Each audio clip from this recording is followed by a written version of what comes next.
बुद्धिमान मंत्री। एक बार की बात है, एक रियासत के मंत्री ने राजा को अपनी बेटी के विवाह समारोह में निमंत्रित किया।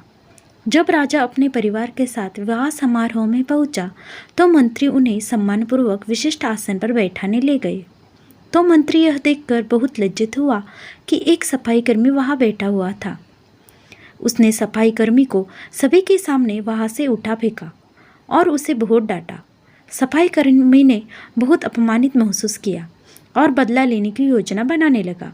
अगले दिन सुबह जब वह राजा का कक्ष साफ कर रहा था, तभी वह जानबूझकर बड़बड़ाया, राजा कितने नादान हैं, उन्हें यह पता ही नहीं कि रानी और मंत्री के बीच क्या चल रहा है। राजा आधी नींद में था। यह क्या बकवास कर रहे हो? उसने पूछा।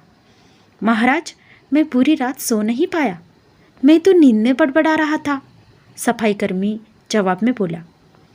हालांकि उसकी बात सुनकर राजा के मन में संदेह के बीज पड़ गए थे। राजा अब मंत्री से चिढ़ने लगा और समय समय पर अपमानित करने लगा। एक दिन तो उसने द्वारपालों से यह तक कह दिया कि वे मंत्री को महल में घुसने ही न दे। मंत्री राजा के व्यवहार से बहुत चकित था, लेकिन कुछ विचार करने के बाद उसे समझ में आ गया कि सफाईकर्मी ही इसके लिए जिम्मेदार हो सकता है। मैंने उसका अपमान किया था और उसी का उसने बदला लिया है।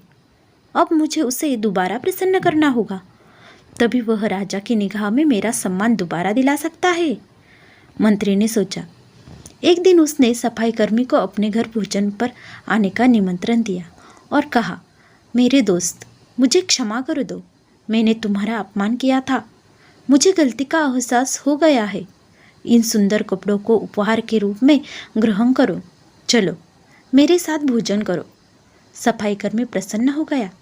वह सोचने लगा, मंत्री तो अच्छा आदमी है, मैंने ही उस दिन गलती कर दी थी।